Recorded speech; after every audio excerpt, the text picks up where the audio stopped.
Sir Kadapa నుండి ఎంపీగా Telugu Desam party నుండి వివేకానంద గారి భార్య సౌభాగ్యవతిని పోటీకి దించనున్నట్లు మనకు తెలుస్తుంది సార్. సో అక్కడ చూసుకుంటే కడపలో మరి అటు వైసీపీ నుండి అవినాష్ రెడ్డి గారు ఉన్నారు. మరి ఎలా ఉంటుంది ఈ పోరు? మరి ఖచ్చితంగా తెలుగుదేశం పార్టీ నుంచి మీకు టికెట్ దొరుకుతుందా సార్? కడప లో మొత్తానికి జగన్ని టార్గెట్ చేయను. జగన్ ఏమో వైనాట్ 175 అని చెప్పి కుప్పంలో మంగళగిరిలో చాలా ఫోకస్గా చేస్తున్నాడు. ముఖ్యంగా కుప్పంలో చంద్రబాబుని ఎట్టి పరిస్థితుల్లో ఓడించాలనేది జగన్ ప్లాన్. దానికోసం పెద్దిరెడ్డి రామచంద్రరెడ్డికి అక్కడ బాధ్యతలు అప్పగించాడు. ఇటు మంగళగిరిలో ఏమో మన విజయసాయి రెడ్డికి అప్పగించాడు. సో దానికోసం దానికి రివర్స్లో చంద్రబాబు ఏం చేస్తున్నాడు, కడప మీద ఫోకస్ చేస్తున్నాడు. ఎందుకంటే కడపలో లాస్ట్ స్వీప్ చేసింది మన వైసీపీ. కడపలో ఉన్న అన్ని సీట్లు వైసీపీనే స్వీప్ చేయగలిగింది. అందుకని ఈసారి కడపని ఫోకస్ చేయడం, అందులో జగన్ని ఇబ్బంది పెట్టడం. మామూలుగా నేను గతంలో కూడా అనలైజ్ చేశాను. మామూలుగా ప్రత్యర్థుల నాయకుల నియోజకవర్గాల్ని ఎందుకు అటాక్ చేస్తారంటే చాలా రకాల కారణాలు ఉన్నాయి. ఒకటేమో ఆ నాయకుడు ఆ నియోజకవర్గానికి పరిమితం అవ్వాల్సి వస్తుంది. దానివల్ల ఇతర నియోజకవర్గాల్లో వీళ్ళు దృష్టి పెట్టడానికి తగినంత టైం ఉండదు. అది ఒకటి. రెండవది,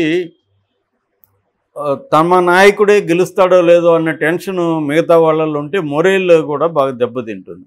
ఇది బీజేపీ చాలా సక్సెస్ఫుల్గా గతంలో సోనియా గాంధీ మీద, రాహుల్ గాంధీ మీద ఫోకస్ చేసింది. అట్లాగే మమతా బెనర్జీని అలాగే ఇబ్బంది పెట్టింది. ఇది బీజేపీ ఎప్పటి నుంచో చేస్తుంది. దాన్ని జగన్ కూడా ఫాలో అవుతున్నాడు.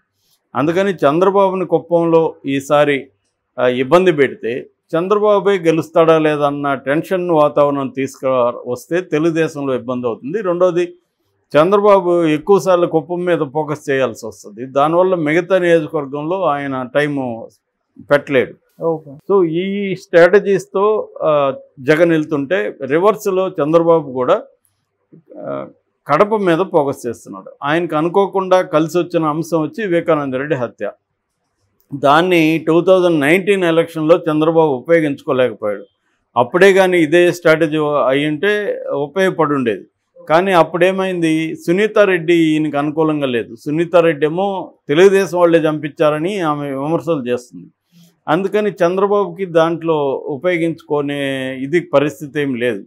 నిజానికి అప్పుడు వాళ్ళ గవర్నమెంట్లో హత్య జరిగింది. నిజంగా జగన్ ద్వారా లేకపోతే అవినాష్ రెడ్డిది కానీ హత్య చేస్తున్నాడని కానీ తెలుగుదేశాన్ని అప్పుడు కానీ అనుకోని ఉంటే ఆ వెర్షన్ని తీసుకొచ్చిండేది. కానీ అప్పుడు వాళ్ళకి లేదంటేనే అర్థమవుతుంది వాస్తవం ఏంటో. సో ఏదేమైనా దాన్ని పవర్ఫుల్గా జగన్ ఉపయోగించుకున్నాడు 2019లో.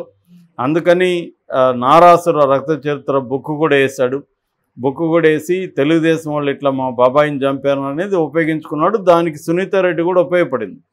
అయితే మరి జగన్కి సునీతారెడ్డికి ఎక్కడ చెడిందనేది పక్కన పెడితే, సునీతారెడ్డి బయటకు వచ్చేసి కంప్లీట్గా యూటర్న్ తీసుకొని మా బాబాయిని చంపడానికి మా ఫ్యామిలీనే కారణం, మా ఫ్యామిలీలోనే కొంతమంది చంపించారనే స్థాయి నుంచి చివరికి డైరెక్ట్గా జగన్ పేరు చెప్పట్లేదు, కానీ జగన్కి తెలుసు ఎవరు చంపారు అన్న వాదన అయితే ఆమె తీసుకొచ్చింది. అవినాష్ రెడ్డి వాళ్ళు చంపారనేది చెప్తుంది. ఎందుకంటే అవినాష్ రెడ్డి, భాస్కర్ రెడ్డి ఈ ఫ్యామిలీ వచ్చి భారతీ ఫ్యామిలీ. వైఎస్ఆర్ బతుకున్నంత కాలం ఆ ఫ్యామిలీకి పెద్ద ఇంపార్టెన్స్ లేదు. వివేకానంద రెడ్డి ఫ్యామిలీకి బాగా ఇంపార్టెన్స్ ఉన్నింది. ఎందుకంటే వివేకానంద రెడ్డి వైఎస్కి తమ్ముడు కాబట్టి ఈ ఫ్యామిలీకి ఇంపార్టెన్స్ ఉన్నింది. అయితే వైఎస్ఆర్ చనిపోయిన తర్వాత జగన్ తన భార్య బంధువులైన ఈ భాస్కర్ రెడ్డి, అవినాష్ రెడ్డి వీళ్ళకి ఇంపార్టెన్స్ ఇవ్వడం మొదలుపెట్టాడు. దానివల్ల వివేకానంద రెడ్డి ఫ్యామిలీకి ఇబ్బందులు వచ్చాయి. ఇది ఫ్యామిలీ పాలిటిక్స్ అనేది చెప్పుకోవచ్చు మనం. ఇందులో భాగంగా రకరకాల పరిణామాలు చోటు చేసుకున్నాం. అందుకని సునీత కూడా ఈ ఫ్యామిలీ మీద కక్ష కట్టినట్టుగా తెలుస్తుంది. అంటే భారతిరెడ్డి వర్సెస్ సునీతగా మారిపోయింది. అది అట్లాగే భారతిరెడ్డి వర్సెస్ షర్మిలారెడ్డిగా మారిపోయింది. ఈ పరిణామాల క్రమంలో ఇప్పుడు తర్వాత ఏమైందంటే, తెలుగుదేశం దీన్ని ఎఫెక్టివ్గా, తెలుగుదేశం మీడియా కానీ మనం అనేక వీడియోలు చేసాము. వివేకానంద రెడ్డి హత్య జగనే చేయించాడు అన్న ఒక వాదనని బలంగా తీసుకెళ్ళగలిగాయి. దానికి వాళ్ళు చంద్రబాబు ఏంటంటే సిబిఐ వైపు నుంచి కూడా నరుకొచ్చాడని చెబుతారు. సిబిఐలో రామ్ సింగ్ని కూడా చంద్రబాబు మేనేజ్ చేశాడనేది వైసీపీ వాళ్ళు చెప్తారు. అలాగే రామ్ సింగ్ ద్వారా వీడిని దస్తగిరిని ఒక అప్రూవర్గా మార్చి దస్తగిరి ద్వారా ఒక నెరేటివ్ చెప్పించి ఇదంతా కూడా వీళ్ళే చేయించారు అనే ఒక నెరేటివ్ చెప్పించడం ద్వారా కోర్టులో కూడా బలంగా చేయగలిగారు. సునీత లక్ష్యమైన ఆ ఫ్యామిలీని అటాక్ చేయడం అనేది నెరవేరింది. కాకపోతే ఒకే ఒక విషయంలో సునీత లక్ష్యం నెరవేరలేదు. అదేంటంటే అవినాష్ రెడ్డిని అరెస్ట్ చేయలేకపోయింది. మిగతా అందరిని అరెస్ట్ చేశారు. ఏవన్గా ఉన్న ఎర్రగంగిరెడ్డి కానీ, సునీల్ యాదవ్ కానీ, ఉమాశంకర్ రెడ్డి కానీ, దేవిరెడ్డి శివశంకర్ రెడ్డి కానీ, గజ్జల ఉదయ్ కుమార్ రెడ్డి కానీ, వైఎస్ భాస్కర్ రెడ్డి, ఈ 6 మంది కూడా జైల్లో ఉన్నారు. మొత్తం 8 మంది దాంట్లో. అందులో దస్తగిరిని వదిలేస్తే 7 మందిలో 6 మంది జైల్లో ఉన్నారు. 7వ ముద్దాయిగా ఉన్న అవినాష్ రెడ్డి మాత్రం బయటే ఉన్నాడు. ఇది ఆమెకు జీర్ణం కావట్లేదు. కోర్టులో అనేక రకాలుగా ట్రై చేసింది. కోర్టులు కూడా సుప్రీంకోర్టు వరకు వెళ్ళింది. దేశంలోనే కాస్ట్లీయెస్ట్ లాయర్లలో ఒకరైన మన సిద్ధార్థ లోత్రాని పెట్టుకునింది. అయినా కూడా ఆమె పర్పస్ నెరవేరలేదు. దాంతో ఆమె ఏం చేసిందంటే ఢిల్లీలో మొన్న ప్రెస్ మీట్ పెట్టి రాజకీయంగా దెబ్బతీయాలి జగన్ను అనే గోల్తో ఆమె మీడియాలో మాట్లాడింది. నాకు కోర్టుల్లో న్యాయం జరగలేదు కాబట్టి ప్రజా కోర్టుల్లో న్యాయం చేయండి అన్న ఒక నెరేటివ్తో ఆమె రంగంలోకి దిగింది. దీని వెనక షర్మిల ఉందని, దీని వెనక చంద్రబాబు ఉన్నాడని చెబుతారు. ఉండడంలో ఆశ్చర్యం ఏం లేదు. చంద్రబాబు అయినా జగన్ అయినా తమకు అనుకూలమైన అంశాలని, ప్రత్యర్థులకు ప్రతికూలమైన అంశాలని ఉపయోగించుకోవడంలో ఏ రాజకీయ నాయకుడు కూడా ఏమి సైలెంట్గా ఉన్నాడుగా. ప్రతి ఒక్కరూ ఉపయోగించుకుంటారు. అలాగా ఇప్పుడు వివేకానంద రెడ్డి హత్యను మరింత బలంగా ఈసారి ఎన్నికల్లో ఉపయోగించుకోవడానికి తెలుగుదేశం రంగంలోకి దిగినట్టుగా మనకు అర్థమవుతుంది. దీనికి 2 ప్రయోజనాలు ఉన్నాయి. ఒకటి, స్థానికంగా కడప జిల్లాలో జగన్ బలాన్ని దెబ్బతీయడం.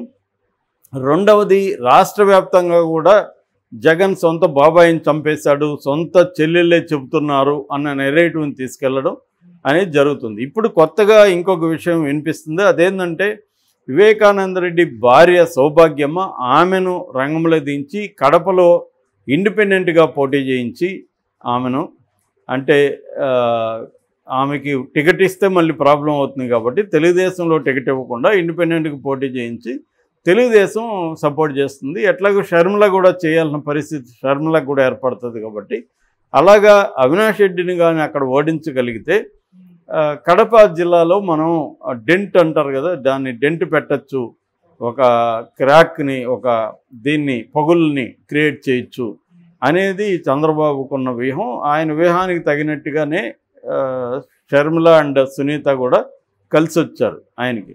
ఆ రకంగా ఖచ్చితంగా అవినాష్ రెడ్డికి ఇది ఛాలెంజ్ అవుతుంది ఈమెను దించితే.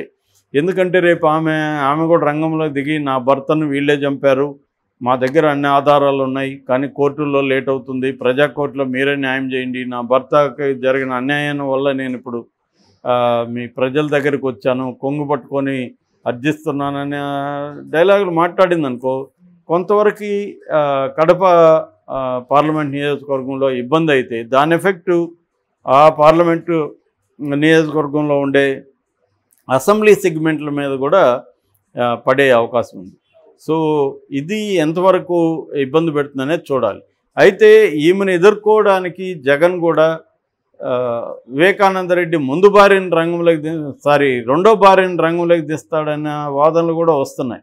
అంటే షమీమ్ని రెండోసారి పెళ్లి చేసుకున్నాడు, వాళ్ళకి షహన్షా అనే ఒక అబ్బాయి కూడా ఉన్నాడు, ఈయన కూడా అక్బర్ అనే పేరు కూడా మార్చుకున్నాడు. అప్పుడు ఈ విషయాలంతా రంగంలోకి తీసుకొచ్చి చేయడానికి ఆల్రెడీ వాళ్ళు ప్రయత్నాలు ప్రారంభించారు. వివేకానంద రెడ్డి పిఏ ఆయన్ను ఆల్రెడీ రంగంలోకి తీసుకొచ్చి ఆయన దగ్గర మాట్లాడిస్తున్నారు. సాక్షిలో ఒక 1 hour ఇంటర్వ్యూ వచ్చింది సాక్షి టీవీలో. సో అలాగా ఆయన్ని రంగంలోకి తీసుకొస్తారు. అట్లాగే ఇంకా షమీమ్ను కూడా రంగంలోకి తీసుకొస్తే మాత్రం మళ్ళీ ఒక ఫ్యామిలీ డ్రామా అక్కడ స్టార్ట్ అవుతుంది. షమీమ్ ద్వారా చెప్పిస్తారు, రేపొద్దున నన్ను వీళ్ళు బెదిరించారు, మా హస్బెండ్ని వీళ్ళే చంపారు, అంటే సునీత వాళ్ళ హస్బెండ్ నర్రెడ్డి రాజశేఖర్ రెడ్డి, శివప్రకాష్ రెడ్డి వీళ్ళే చంపించారు అన్న ఒక నెరేటివ్ని తీసుకొస్తారు.